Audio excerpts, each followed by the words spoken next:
Amados hermanos, muy buenos días.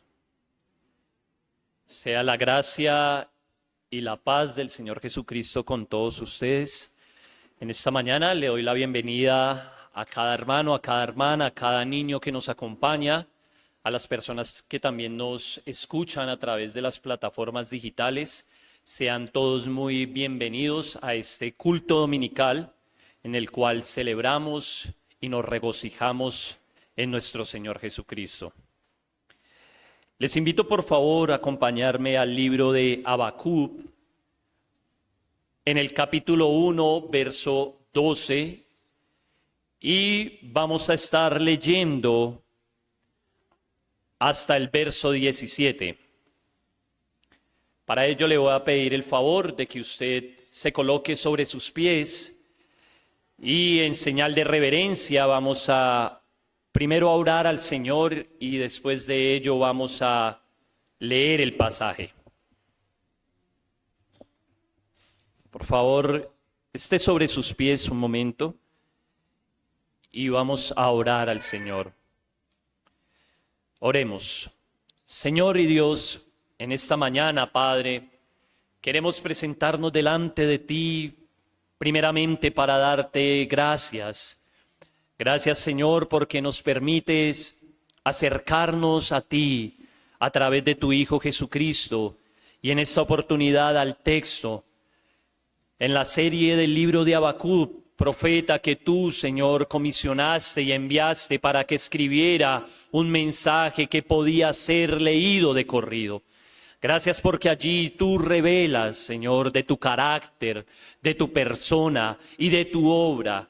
Y revela, Señor, de que tú eres el Dios eterno y soberano, el cual gobierna en todas las naciones de la tierra. Que el orgulloso será quebrantado, mas el justo por la fe vivirá. Y por eso, Señor, queremos darte gracias. Gracias porque nuestras vidas han sido alcanzadas en tu gracia y en tu misericordia, en la persona de tu Hijo. Y hoy tenemos esa gran certeza, Señor, de que nos podemos acercar confiadamente a ti en medio de la dificultad, en medio de la incertidumbre, en medio de nuestras preguntas, de nuestras quejas, de nuestras inquietudes, Señor. Y podemos inclinar nuestras vidas y saber que en ti, Señor, tendremos un lugar seguro, una roca inconmovible, un Dios santo, el cual es cercano a nosotros y nos oye. Te damos muchas gracias, Padre. En esta mañana, Señor, nos encomendamos a ti, que nos muestres a Cristo en el texto, que podamos ver tu gloria, Señor, y tu majestad, y nuestra esperanza, Señor, cada día sea más puesta en ti. Más de ti, Señor, por favor, y menos de nosotros. A ti sea todo el honor, toda la gloria, el poder y la alabanza en Cristo Jesús. Amén. Ahí donde está, vamos a leer por favor el texto. Habacuc capítulo 1, verso 12, dice así la palabra del Señor. ¿No eres tú desde el principio, oh Jehová, Dios mío, santo mío? No moriremos. Oh Jehová, para juicio lo pusiste, y tú, oh roca, lo fundaste para castigar. Muy limpio eres de ojos para ver el mal, ni puedes ver el agravio, porque ves a los menospreciadores y callas cuando destruye el impío al más justo que él, y haces que sean los hombres como los peces del mar, como reptiles que no tienen quien los gobierne. Sacará a todos con anzuelo, los recogerá con su red y los juntará en sus mallas, por lo cual se alegrará y se regocijará. Por esto hará sacrificio a su red y ofrecerá sahumerio a sus mallas, porque con ella engordó su porción y engrasó su comida. Paseará por eso su red y no tendrá piedad de aniquilar naciones continuamente. Amén. Tome asiento, por favor. En esta mañana, hermanos, nos encontramos en la tercera lección del libro de Habacuc. Y aquí el profeta vuelve a levantar su voz ante Dios. Él no se queja de Dios, tenga usted presente eso, sino que él expresa su angustia delante de Dios, que es completamente diferente. Recordemos, hermanos, que tras la muerte de Josías en Megiddo en el año 609 a.C., Joacás, su hijo, fue proclamado rey, pero el faraón Necao lo depuso tras 3 meses de haber estado en el gobierno y colocó en su lugar a Joacín, el hijo mayor de Josías. Eso lo vemos en Jeremías 22, 13 al 19. Bajo su gobierno, las reformas espirituales de Josías fueron rápidamente abandonadas y la nación regresó con rapidez a sus antiguos pecados. Estos tiempos en los que escribe el profeta Habacuc se caracterizaban por la tiranía, por el robo, por la violencia y por la perversión de la justicia. Los justos eran oprimidos. El pecado se practicaba abiertamente y la idolatría volvió a extenderse por todo el pueblo de Judá. Al ver su condición, el profeta reconoce que estos pecados son graves delante del Dios del pacto y él no los pasaría por alto. Por lo tanto, el profeta le pregunta: ¿hasta cuándo, Señor, vas a callar? ¿Por qué no intervienes con juicio y juzgas a los malvados? Pero el profeta no encuentra una respuesta inmediata. Entonces, al no comprender por qué Dios pareciera que guardaba silencio frente a tanta injusticia, vuelve y clama al Señor. Pero el Señor después le responde y le va a contestar y lo va a sacar de su estrecha visión y le va a abrir el entendimiento para darle a conocer que Él obra conforme a los planes que Él ha establecido. Y que esto que el Señor le va a mostrar lo va a llenar de asombro, le va a llenar la mente de un tal asombro que no puede de pronto comprenderlo. Dios le dice que va a hacer algo grande en sus días. Y el Señor no está de pronto de brazos cruzados, ni es indiferente, ni falto a la sensibilidad de lo que está sucediendo en ese momento, sino que el Señor levantaría a un pueblo para castigar el pecado y la corrupción que había en Judá. Tal vez el profeta esperaba otra respuesta diferente. Tal vez el profeta esperaba que el Señor le dijera: sí, voy a hacer algo con el pueblo, voy a levantar de pronto un rey que llevará nuevas reformas espirituales, traeré un avivamiento y entonces las personas vendrán al arrepentimiento y a la fe y será restaurada Judá. Tal vez el profeta esperaba esto, pero los planes del Señor no son los mismos que los planes del profeta. Entonces el Señor le muestra que iba a levantar a los caldeos, que iba a levantar al imperio babilónico para traer juicio sobre Judá. Y ahora, hermanos, uno pensará que después de recibir esta respuesta, pues el profeta y su inquietud se resolvería. Sin embargo, ocurre exactamente lo contrario. La respuesta de Dios le va a producir al profeta un conflicto más profundo en su corazón. ¿Por qué?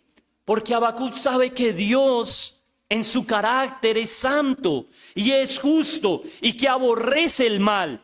Pero entonces le vuelve a preguntar: Señor, ¿cómo tú, siendo un Dios santo, vas a usar a una nación mucho más perversa e impía que nosotros para castigarnos? No, Señor, tal cosa ni se te pase por la mente. ¿Acaso no son ellos más violentos y malvados que los habitantes de Judá? Porque aunque Judá era pecadora, Judá también había sido el objeto del amor de Dios. Había recibido el pacto de Dios, había recibido la ley, había recibido las promesas del Señor.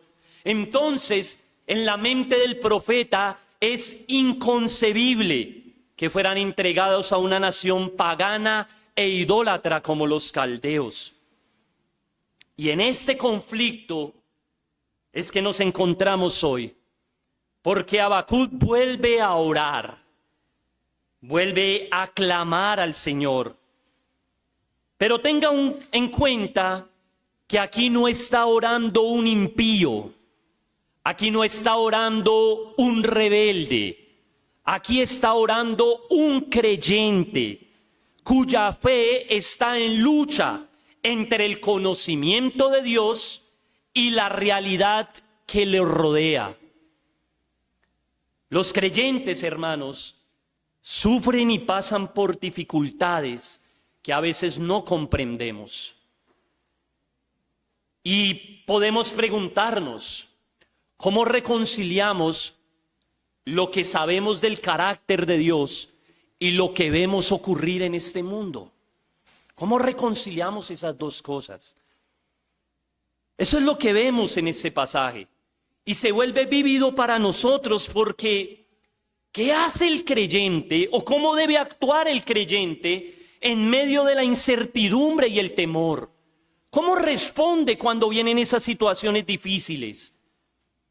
Pues el libro de Habacuc nos enseña que no es huyendo de Dios, no es endureciendo el corazón, sino es acercándonos a Él con reverencia, con sinceridad y con fe aún en medio de la incertidumbre.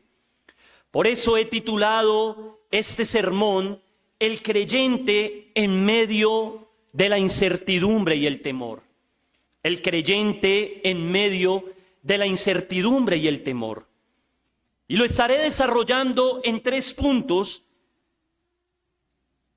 Y el primer punto es que el creyente lo primero que hace en medio de la incertidumbre y el temor es confiar en el carácter de Dios. Por favor, mire usted Habacuc capítulo 1, verso 12. Volvamos a leer el texto. Dice, ¿no eres tú desde el principio, oh Jehová, Dios mío, santo mío? No moriremos, oh Jehová, para juicio lo pusiste y tú, oh roca, lo fundaste para castigar. En medio de la incertidumbre y de la confusión, el profeta hace algo muy significativo. Comienza recordando quién es Dios. Lo que encontramos aquí es una descripción del carácter de Dios. En medio de lo desconcertado que tal vez se encuentra el profeta, él guarda cierta confianza en lo que Dios ha revelado de sí mismo. Y lo primero que el texto nos muestra es que Dios es eterno. Mire la primera parte del verso 12. Ahí dice, ¿no eres tú desde el principio? Es una pregunta, pero al mismo tiempo está formulada como una declaración. Porque Habacuc está diciendo, Señor, tú eres desde el principio, tú eres el Dios eterno, tú eres el Dios inmutable. Dios, hermanos, es atemporal. Él no está limitado por el tiempo. Él no cambia con las generaciones o circunstancias. Dios trasciende. Mire el Salmo 92, por favor. Salmo 92. La palabra del Señor dice allí, antes que naciesen los montes y formases la tierra y el mundo, desde el siglo y hasta el siglo, tú eres Dios. Mientras las naciones surgen, mientras las naciones desaparecen, mientras los imperios se levantan y otros caen, Dios permanece. Él sigue siendo el mismo ayer, hoy y por los siglos. Y esto es muy importante en este contexto del pasaje, porque en el verso 11 se nos habían dicho que los caldeos hacían de su propia fuerza un dios. Su poder militar lo convertían en su propio ídolo. atribuían sus fuerzas a ellos mismos y también ofrecían sacrificio a sus dioses, como por ejemplo al dios Marduk. Dioses que habían sido fabricados por la propia mano de los caldeos. Pero aquí el Señor se está presentando como uno que no tiene principio y como uno que no tiene final. Por eso Habacuc ve el contraste. Los imperios pueden idolatrar su poder. Los imperios pueden ser levantados por Dios por un breve tiempo, pero solo hay uno que es eterno y que permanece. Podríamos decir, los caldeos, los babilonios son temporales, pero tú, Dios, eres eterno. Isaías 40:28 dice, ¿no has sabido, no has oído que el Dios eterno es Jehová, el cual creó los confines de la tierra? No desfallece ni se fatiga con cansancio, su entendimiento no hay quien lo alcance. Dios es eterno. Y por eso Habacuc comienza afirmando esto. ¿No eres tú desde el principio?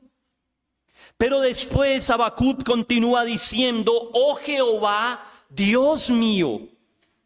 Él invoca el nombre del Dios del pacto, Yahweh, del verbo Hayah, que significa el ser, el que existe.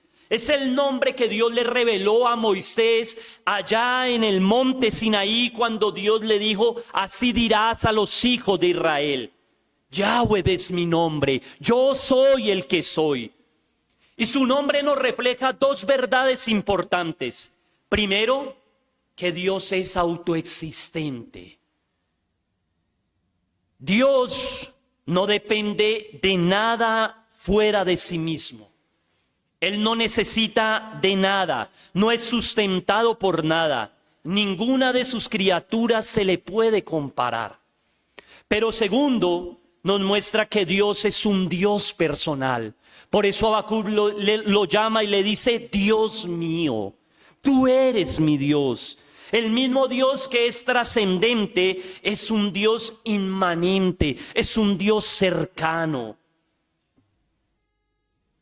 Entonces, hermanos, a pesar de lo que está pasando con el surgimiento de los caldeos o del juicio que viene sobre Judá, Dios está en control, Dios está en soberanía y conduce todas las cosas para la gloria de su nombre.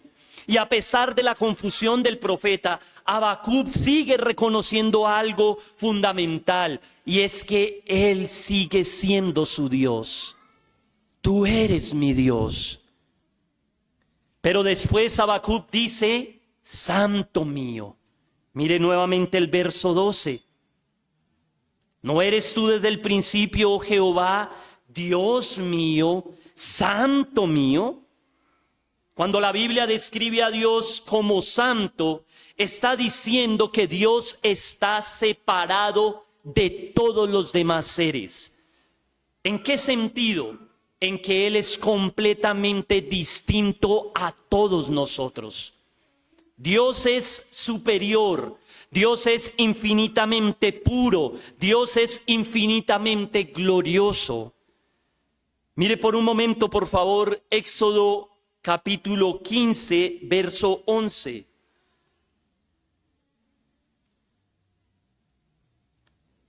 Éxodo 15, 11 dice, léalo conmigo.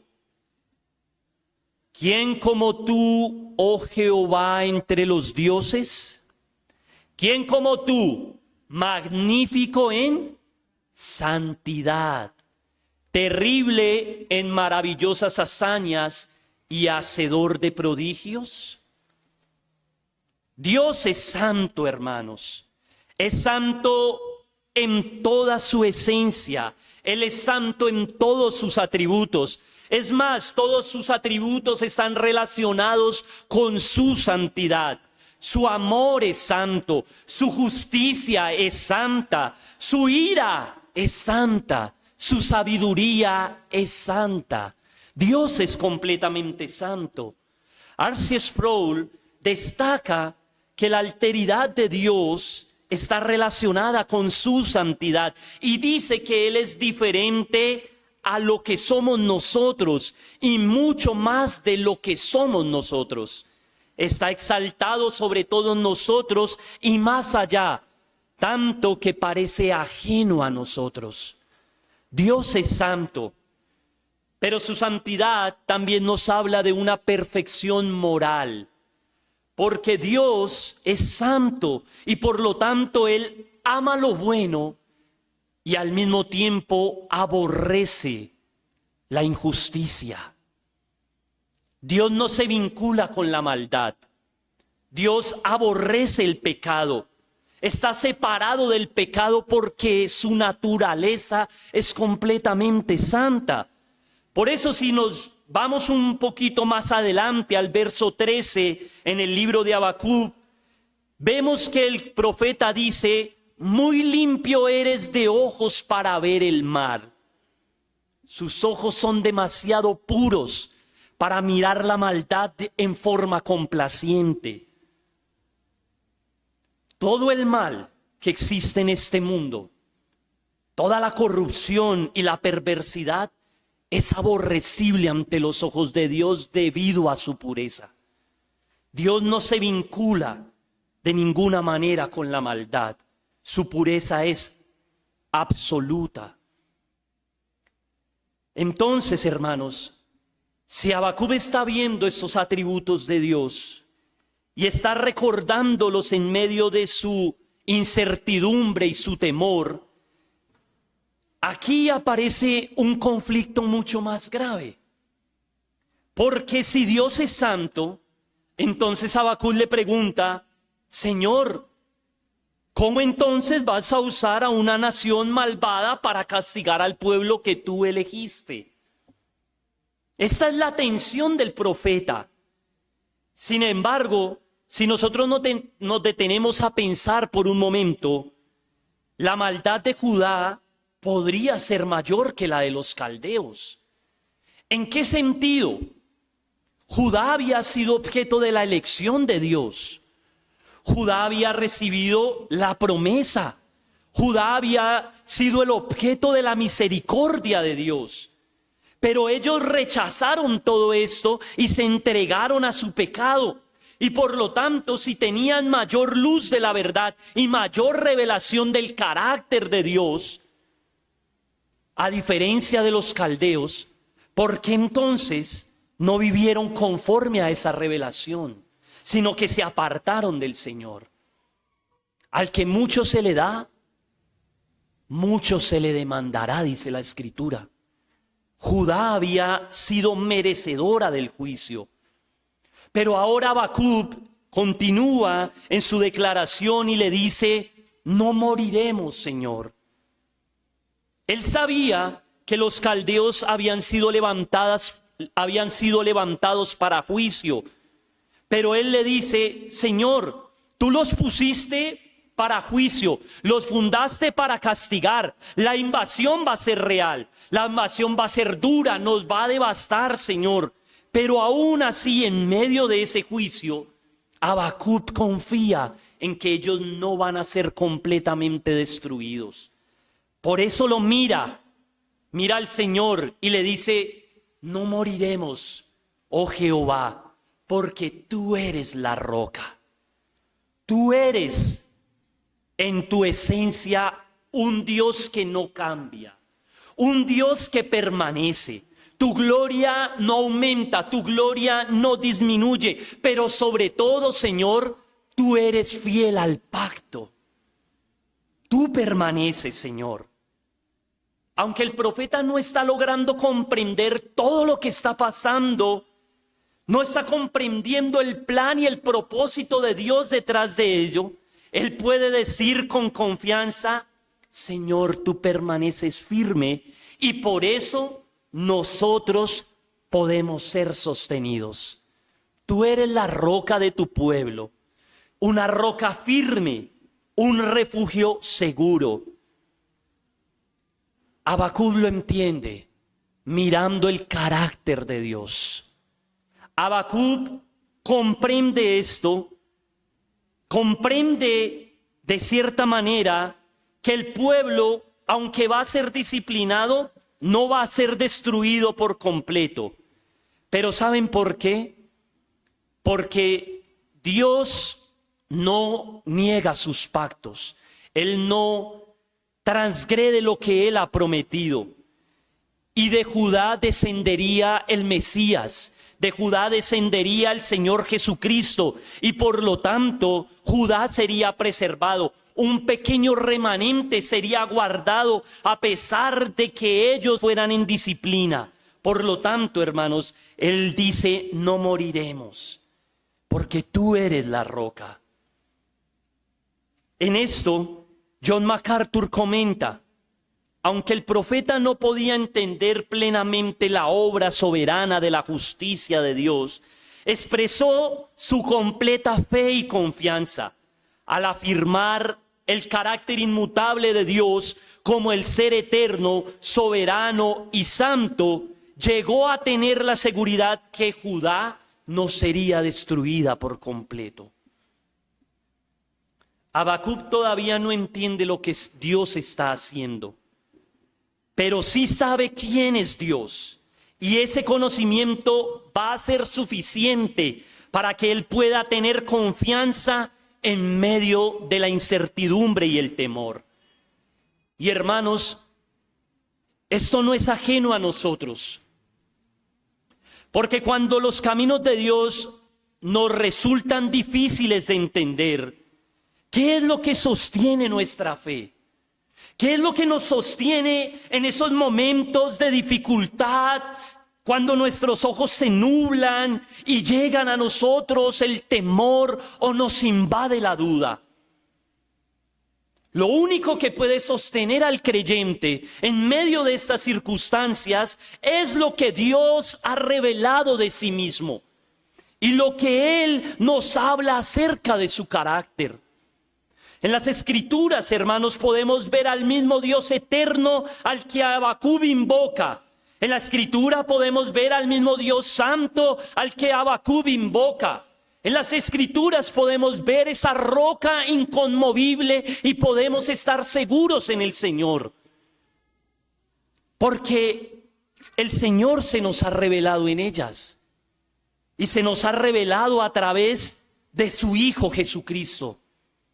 En Cristo nosotros vemos la santidad de Dios. En Cristo vemos la justicia de Dios. En Cristo vemos la fidelidad de Dios al pacto. Pero sobre todo lo vemos en la cruz. Porque lo que Habacuc no puede ver con claridad es revelado en la cruz. Y es que Dios no pasa por alto el pecado. Él no es indulgente con la maldad. Dios lo juzga y lo hace en su Hijo Jesucristo. En Él la justicia no fue ignorada. En Él la justicia fue satisfecha. Pero allí en la cruz Dios mostró que al mismo tiempo era santo y justo, pero que también era la salvación para su pueblo. Era esa roca inconmovible que por pura gracia puede y preserva un pueblo para la gloria de su nombre. Entonces, hermanos, los creyentes podemos atravesar pruebas duras, momentos de profunda incertidumbre. Podemos ser sacudidos por circunstancias que no comprendemos, pero nuestra esperanza no descansa en los detalles, sino que descansa en que Dios es soberano y que nosotros le pertenecemos a Él por medio de Cristo, y podemos entonces estar seguros en medio de esa incertidumbre. Nuestro refugio es el Señor. Pero ahora, déjame preguntarte, ¿en qué estás colocando tu confianza cuando llega el temor o la incertidumbre? ¿Cómo reaccionas cuando llega a tu vida momentos que amenazan consumirte? ¿Lo estás colocando en el Señor o te estás apoyando en tu propia fuerza? O aún peor, ¿estás huyendo del Señor, desorientado, no sabiendo cómo responder ante esos momentos? Hermanos, nuestro refugio está en el carácter inmutable de Dios. Es nuestra única esperanza. Por eso nosotros también podemos decir: Señor, tú eres mi Dios, tú eres mi santo, tú eres mi roca. No moriremos, Señor. Habacuc lo ha declarado. Habacuc ha dicho que Dios es santo, que Dios es eterno, que Dios es justo.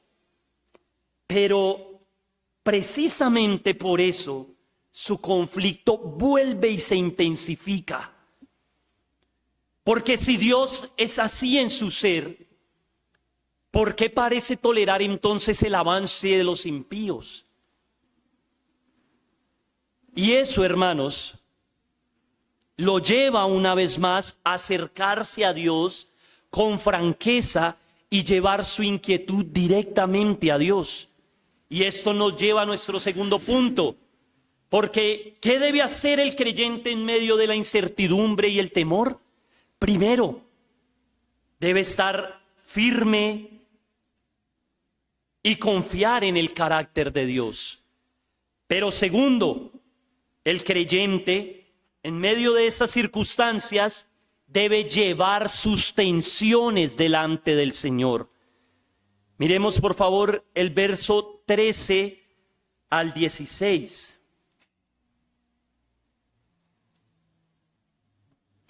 Leamos estos versículos. Leamos por favor el primer versículo, el 13.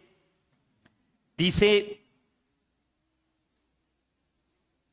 la parte B: ¿por qué ves a los menospreciadores y callas cuando destruye el impío al más justo que él, y haces que sean los hombres como los peces del mar, como reptiles que no tienen quien los gobierne?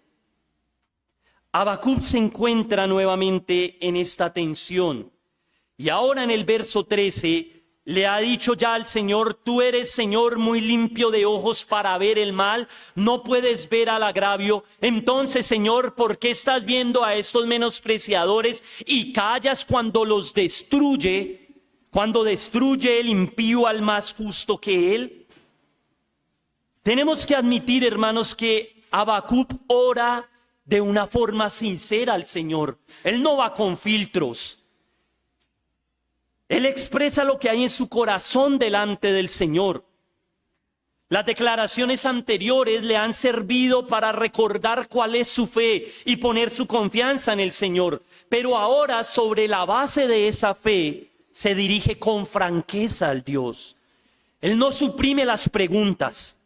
Todo lo contrario, él las va a dirigir al Señor y le dice: Señor, tus ojos son muy limpios, tus ojos son muy puros para ver el mal. ¿Por qué entonces ves esto y callas? ¿Por qué te quedas callado, Señor? Si tú no puedes ver el mal sin odiarlo, si tú lo detestas, si tú y el mal son enemigos eternos y en tu carácter no hay cabida para cosas injustas ni crueles, si tú eres la luz, podríamos decirlo en nuestros tiempos, o a la luz de la revelación de las Escrituras, y no existen en ti tinieblas, ¿por qué entonces ves a estos menospreciadores y no actúas? ¿Por qué permites que estos impíos destruyan al que es más justo? El profeta no se calla, hermanos. Porque en medio de la tensión, lo único que puede hacer es dirigir su oración al Señor. Él está pensando: Señor, no es justo que nos castigues con una nación más perversa que la nuestra. Porque aunque Judá había pecado, a la luz del profeta o a los ojos del profeta, la maldad de su pueblo no era ni la sombra de las atrocidades que cometía Babilonia. Si lo traemos a un lenguaje un poco más cercano a nosotros, es como decir: Señor, yo reconozco que soy un pecador, yo reconozco que la iglesia falla, yo reconozco que la iglesia ha estado en decadencia por años, pero ¿Cómo puedes permitir que aquellos que ni siquiera te reconocen prosperen? ¿Cómo pueden prosperar los planes de los comunistas o de los ateos y oprimir a tu pueblo y crear leyes que van en contra de ti? Esa es la lucha del profeta. Y él continúa expresándole a Dios esto en el verso 14. Mire por favor, ahí dice: y haces que sean los hombres como los peces del mar y como reptiles que no tienen quien los gobierne.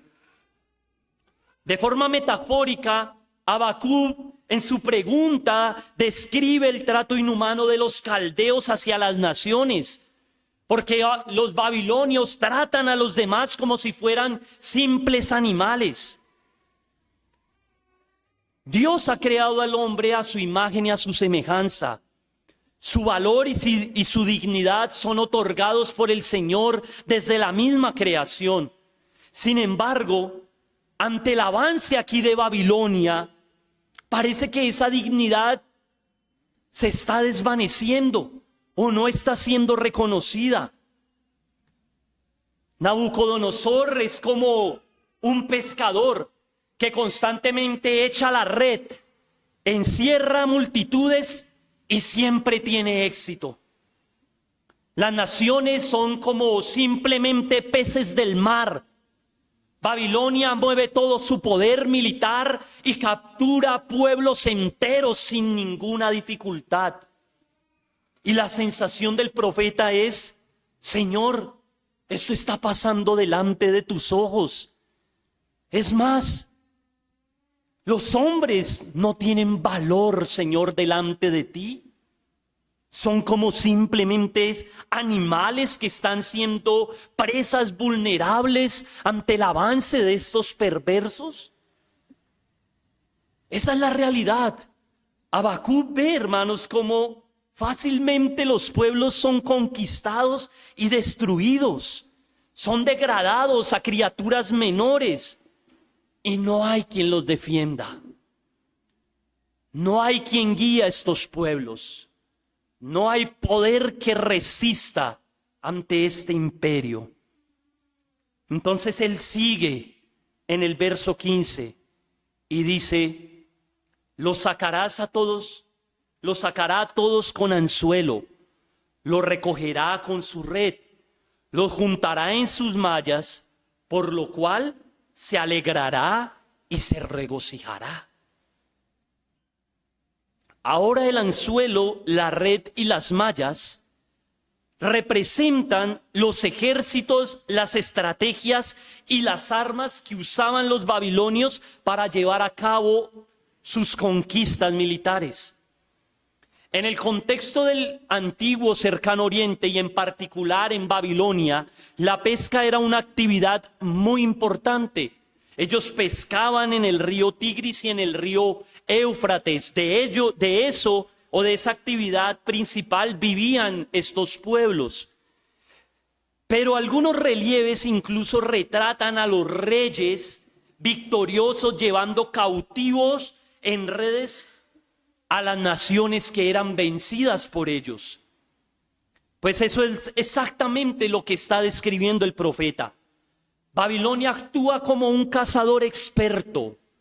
Usa el anzuelo para capturar de forma individual y de forma directa, persona por persona. Somete líderes, coge reyes, lleva presos guerreros. Y lo más cruel es que dentro de las prácticas babilónicas, ellos los amarraban con anzuelos en la boca y después pasaban caullas una tras otro para poderlos llevar en manada y en filas. Es decir, les colocaban ganchos y después los amarraban en fila para que ninguno se escapara. Pero también nos dice que lanzan la red, ya no para cautivar uno tras otro, sino que este refleja una captura masiva, ejércitos enteros, ciudades completas, naciones caían bajo su poder. Y luego están las mallas, símbolo del poder militar y del dominio. Esa red un poco más fina habla de un dominio completo. Lo que Habacuc está diciendo es que una vez que alguien era cautivado por el pueblo o por el imperio babilonio, no había salida, no había marcha atrás. Si eras atrapado, no existía ni la más mínima posibilidad de escape. Y esto, hermanos, le pesa en el corazón al profeta, porque recuerda que el Señor levantó a este imperio para que dominara a cualquiera que lo desee. Y aún peor, levantó a este imperio para que conquistara al mismo pueblo de Dios, como un pez que cae fácilmente en una red. Ahora, en medio de esta tensión, es que el profeta eleva su oración y su carga delante del Señor. Porque una vez más, ¿qué es lo que debe hacer el creyente en medio de la incertidumbre y el temor? Lleva sus cargas delante del Señor. No se endurece, no va y se queja, no cuestiona o aún peor se aleja del Señor, sino que lleva su carga delante de Él. Aún en medio de esa tensión, Babilonia era el instrumento que Dios usaba. Era el instrumento bajo la soberanía de Dios para corregir a su pueblo rebelde.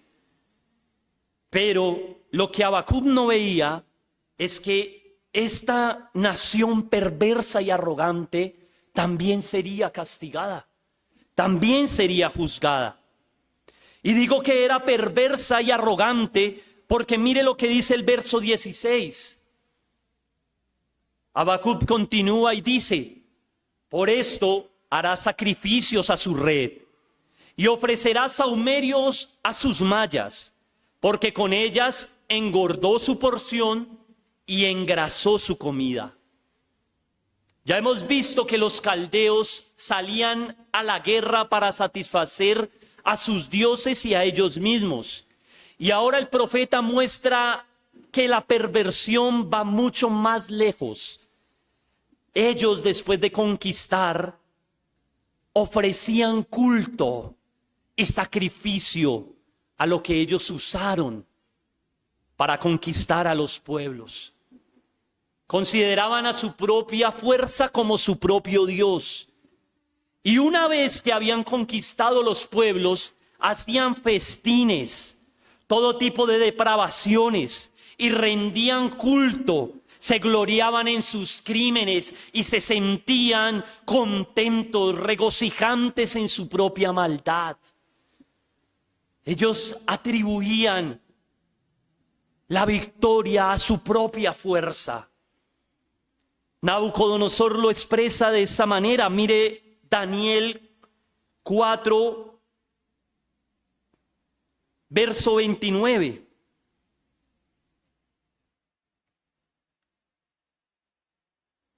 Mire cómo se expresa este caldeo, el rey de este imperio.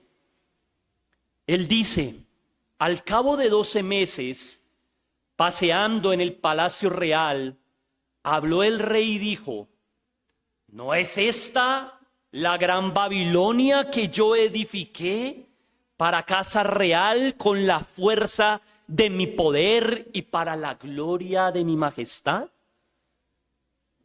Eso era lo que hacían los caldeos. Conquistaban y atribuían su victoria a su propia fuerza. Dedicaban sus triunfos a ellos mismos y a sus dioses, ofreciendo incienso y adoración por el botín de guerra que han logrado.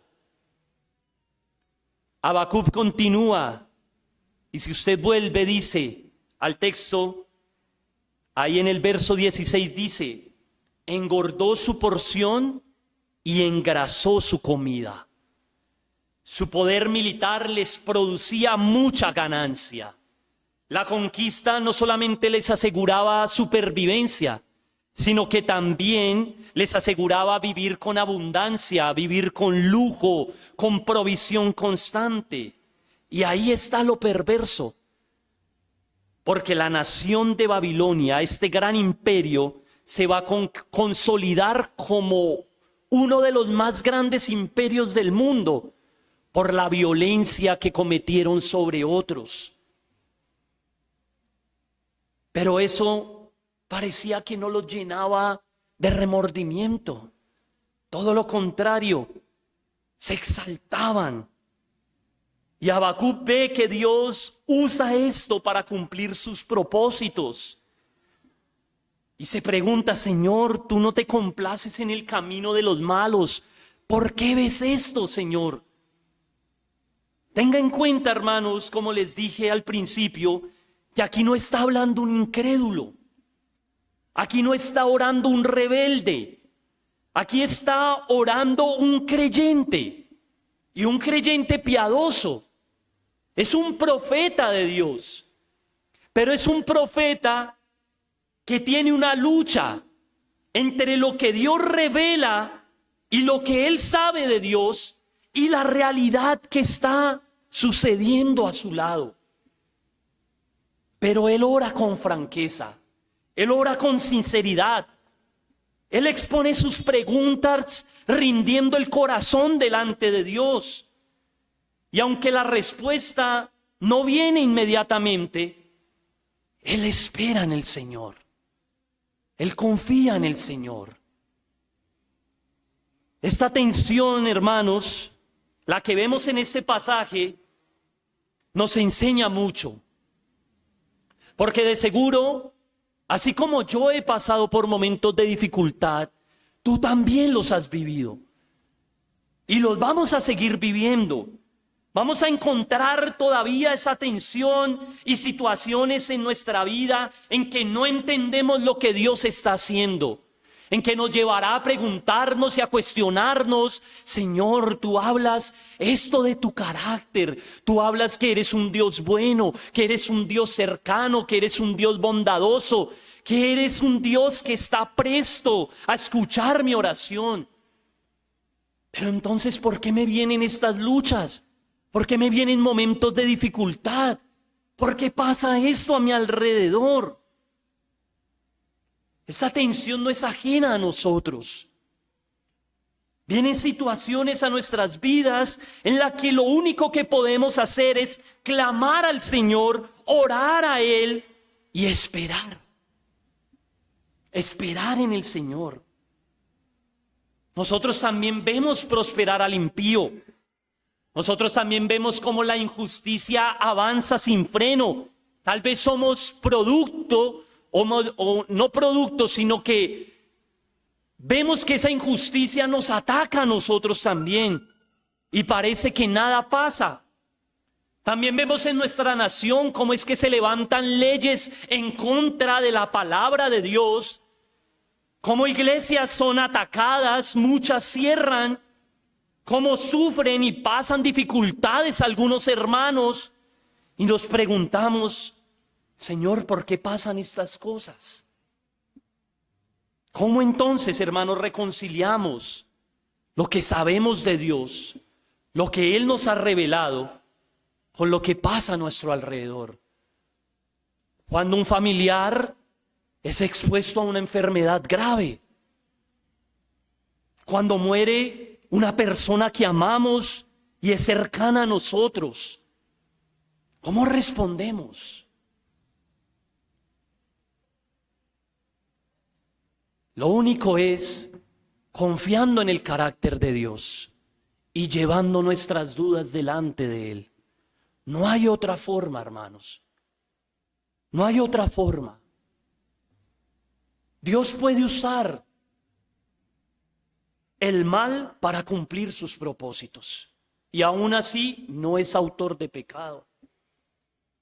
Dios usó aquí a los malvados para cumplir su propósito en Judá.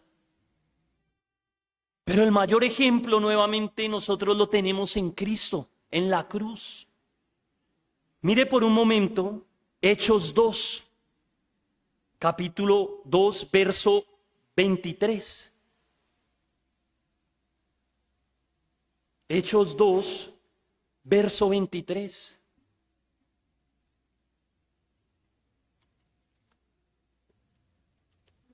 Dice la palabra del Señor, hablando de Cristo: a este, entregado por el determinado consejo y anticipado conocimiento de Dios, prendiste y matasteis por manos de inicuos, crucificándole, al cual Dios levantó, sueltos los dolores de la muerte, por cuanto era imposible que fuera retenido por ella. En la cruz nosotros vemos, hermanos, esta realidad de que Dios usa aún el mal para cumplir sus propósitos. Todos nosotros hemos sido injustos y pecadores, igual que Judá. Todos nosotros merecemos también, igual que ellos, que la ira de Dios caiga sobre nosotros, sin importar los medios que Él use para castigarnos.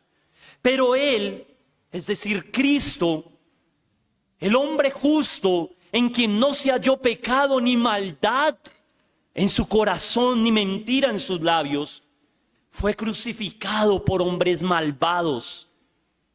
Allí el Hijo perfecto de Dios fue clavado en la cruz. Pero lo más curioso es que esto no escapó del control divino.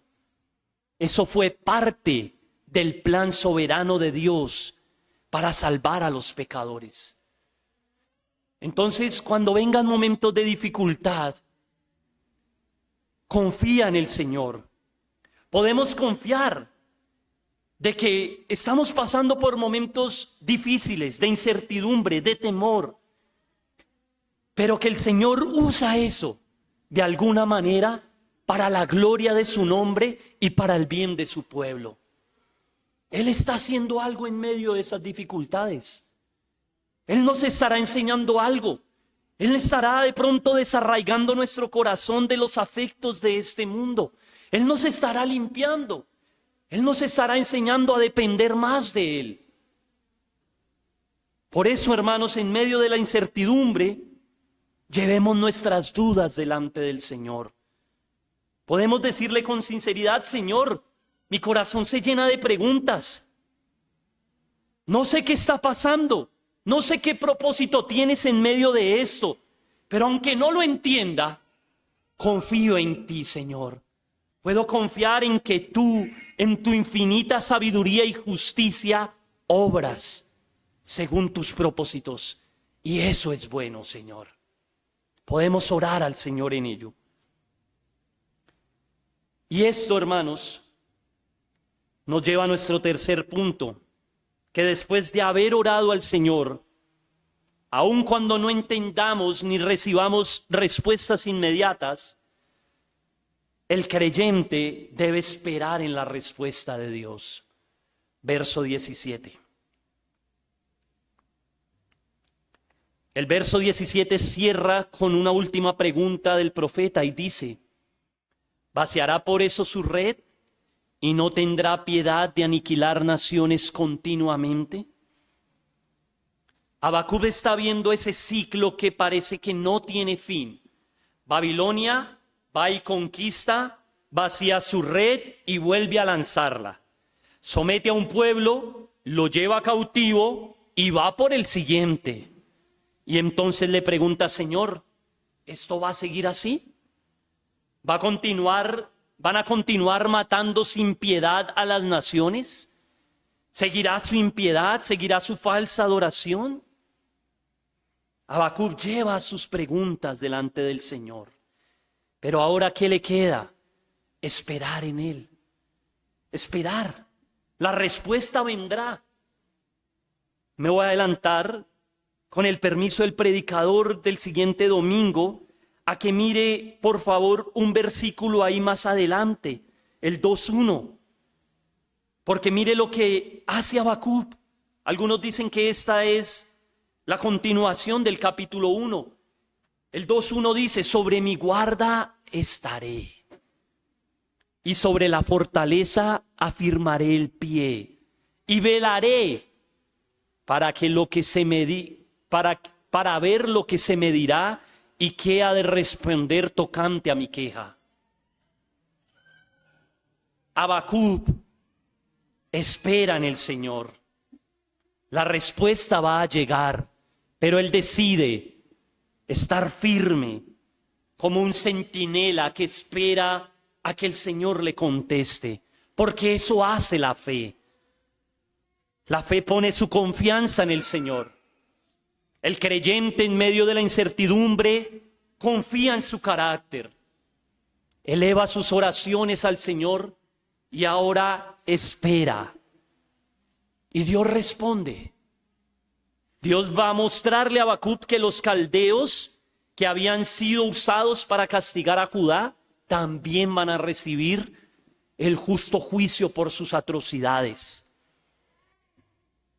La historia no termina en las preguntas. Los orgullosos serían humillados, pero el justo, ¿qué hace el justo? Vive por la fe. El justo vivirá por su fe. Hoy Babilonia, nosotros sabemos que yace bajo el polvo y los escombros de muchos siglos. Este es un testimonio de que Dios juzga al mal. Habacuc tal vez esperaba ese día, como la justicia de Dios iba a prevalecer. Y aún aunque él no está recibiendo en ese momento la respuesta, él lleva sus inquietudes y ahora espera. Por eso, hermanos, quisiera cerrar este pasaje diciéndote que aún en medio de esas circunstancias que desafían nuestra fe, nosotros podemos tener la certeza de que Dios nos oye, de que podemos acercarnos al trono de la gracia y elevar nuestras oraciones al Señor por medio de Cristo y alcanzar misericordia y el oportuno socorro en medio del temor o de la incertidumbre. Ese fue el camino de Habacuc. Pero también, una vez más, déjeme hacer la aplicación cristocéntrica. Ese fue el camino del Cristo. Ese fue el camino del Señor. Porque aquel que no conoció pecado debía ser hecho pecado por nosotros. Y el pecado debía ser castigado en su cuerpo. Inevitablemente en su humanidad, Cristo iba a ser separado del Padre. En su humanidad iba a ser separado del Padre. Porque Dios es santo. Y Cristo iba a ser hecho pecado, y de ninguna manera Dios se complace en el pecado, ni puede tener comunión con la maldad. Cristo iba a beber la copa de la ira de Dios, sin una gota de misericordia. Y en esa angustia, ¿Él qué hace? ¿Qué hace allí en Getsemaní? Cuando no entiende en su humanidad, cuando viene el temor y la incertidumbre, cuando sabe que la ira de Dios va a ser derramada sobre él, el Señor Jesucristo ora y dice: Padre, Padre mío, si es posible, pasa de mí esta copa, pero no se haga como yo quiero, sino como tú quieres, Señor. Si tú lo has determinado de esa forma, Señor, que se haga tu voluntad. Él llevó al Padre aquello que humanamente no podía comprender y allí lo dejó. Descansó en la voluntad del Padre. Confió en el Señor, que si esa era su voluntad, esa voluntad era perfecta, era justa y jamás podría el Señor hacer algo malo. Pero en la cruz, hermanos, en el momento más oscuro, en el momento del abandono, el Señor clamó: ¿por qué? ¿Por qué me has abandonado, Señor? O sea, el Señor también experimentó esas situaciones. Él también experimentó esos momentos de conflicto, esos momentos de incertidumbre en su humanidad. ¿Y qué hizo? Oró al Padre, pero siguió confiando plenamente en Él, porque el Señor termina diciendo: en tus manos encomiendo mi espíritu. Hermanos, ese es el camino de Habacuc y ese es el camino de Cristo. Por eso, ese debería ser nuestro camino. Cuando vengan momentos de dificultad, cuando enfrentes incertidumbre, cuando veas avanzar la injusticia o cuando tengas preguntas que no parezcan tener respuesta, recuerda esto: no caminamos por vista, caminamos por la fe en Dios. Podemos confiar en su carácter, podemos llevar nuestras cargas a Él por medio de Cristo y podemos ahí, en su regazo, a sus pies, en su refugio, esperar pacientemente su respuesta. Al mantener la mirada en el Señor, hermanos, y a medida en que más le conozcamos, más podremos confiar en Él.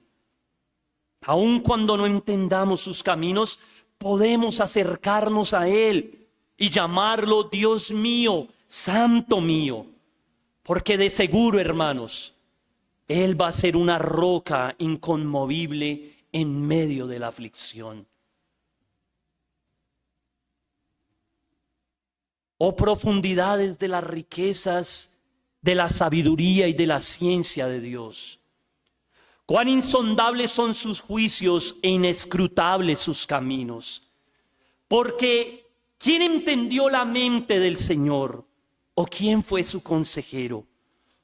¿O quién le dio a él primero para que le fuese recompensado? Porque de Él y por Él y para Él son todas las cosas. A Él sea la gloria por los siglos de los siglos. Romanos 11:33. Necesitamos entender, hermanos, que el creyente en medio de la incertidumbre y el temor tiene a un Dios que es su refugio. Confía en el carácter de Dios. Lleva tus tensiones y tus cargas a Él y espera en su respuesta. Amén. Vamos a orar al Señor. Le invito que ahí donde está, por favor, incline su rostro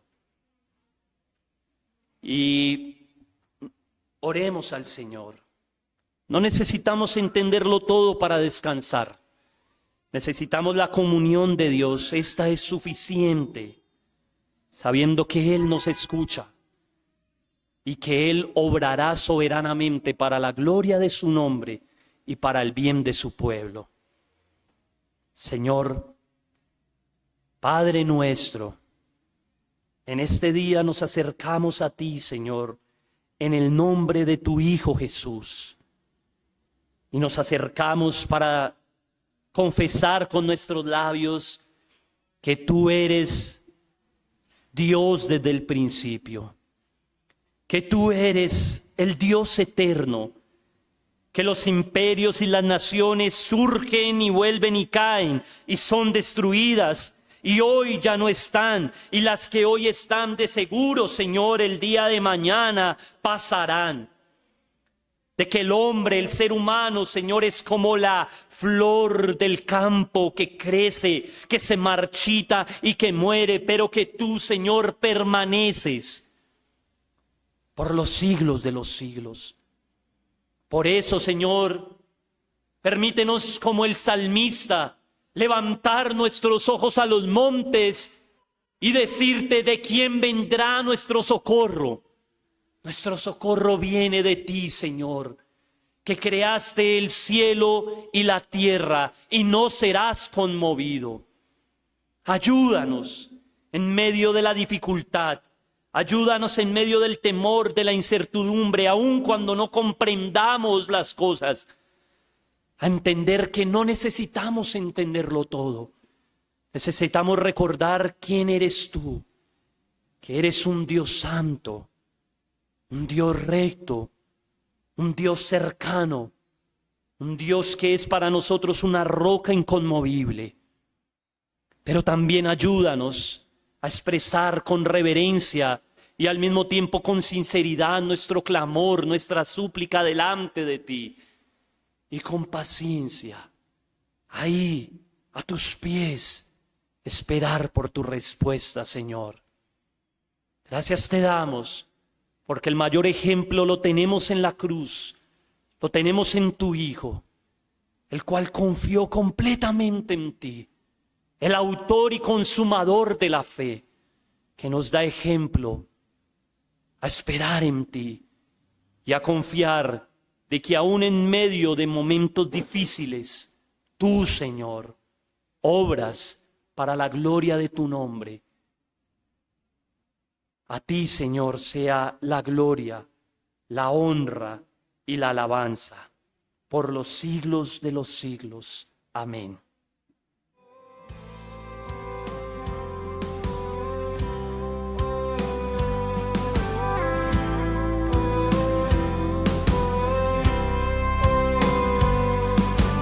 Fieles discípulos de Cristo que al reino